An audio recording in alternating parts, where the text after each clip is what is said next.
Hi there, my name's Tate. I'm the author of this novel, Purple.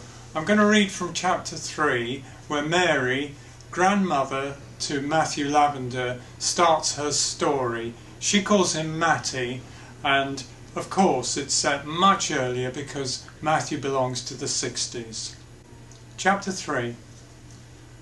From the start, I could tell Matty was a Lavender, just like his dad. Two sides of a coin, peas in a pod, though they'd never admit it. How do I know? Well, you could say that's the way with our family. Something about standing with your back to the wind and sand drizzling the seawall. I remember when my Alan first brought Harriet home. "You'll soon be a Lavender," I told her. It was a tease, but she didn't smile. I knew she was thinking, mother-in-law, with a fat, flat-faced, dead-set expression like those Andy Capp cartoons. "Yes," I nearly said, "welcome to the tribe." It's in the blood, that's what people say. For Alan, it goes back. I think of him and me as sea lavender, a few frilly heads on soft green stems, the leaves small, up to the knees, in mud. It's a line, one that runs back like a wave on the turn, stirring from the bottom. Put your hand in and you'll feel the cold. I saw it in Matty sitting with Alan on the beach, copying his dad, back to the camera, basking in the sun. Matty Chatty, the cartoon boy, digging in the sands, the lad who burned and flaked like pastry, because that's family too. Of course, when I say a Lavender, that's what I've become. I've been grafted on. So Harriet's a Perkins and my side's Hammond, but it's all one type, a species. You can tell us by our talk. We say it to your face, straight. What we think is what you hear. Contrary, you might say, but it's a kind of holding out, and that makes us shy, like kids. But first, my life as a Hammond, beginning with J.H., my dad. Jack the Hammer, as we called him, or Jack and Who's Army. That's when he did his "I'm in charge" thing. "Just remember who you are," he'd say, cutting through our talk.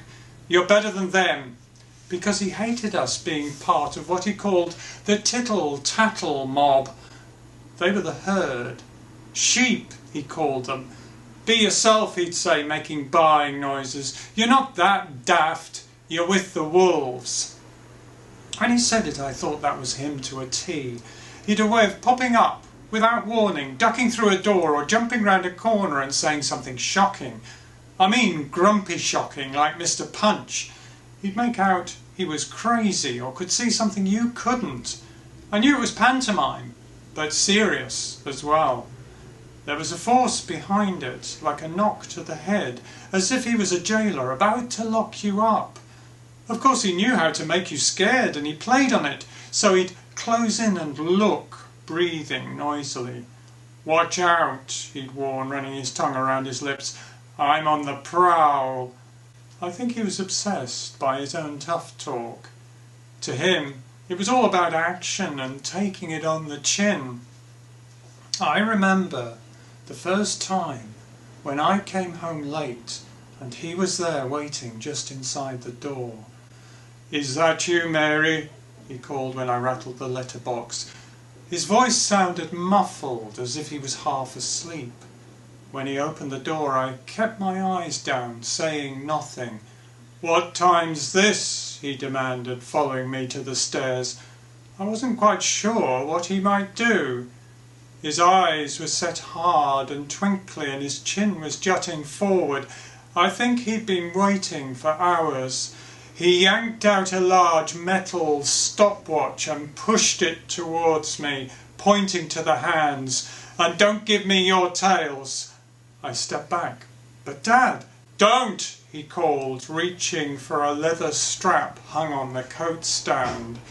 Seeing his arm in motion, I squealed and ran. As I struggled upstairs, he swiped across the back of my legs. "Don't!" he shouted as he lunged and struck. He kept on hitting as I crawled to the landing. Even as I pulled out of reach, he managed to land. One last stinging blow. It felt like a match head striking on flesh.